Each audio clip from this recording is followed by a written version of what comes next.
Hello guys, in this video I am going to show you how to find flights or search for flights on the SpiceJet application. But first I just want to mention, don't forget to subscribe to my channel, because at 10,000 subscribers I am going to show you my whole YouTube revenue statistics and growth strategy, how to make money online. Now let's jump into it. First of all, open the app on your phone.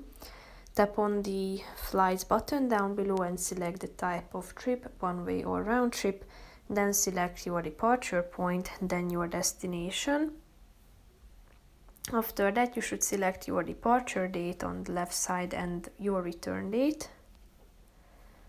After that, select the number of travelers and then click on the done button at the top.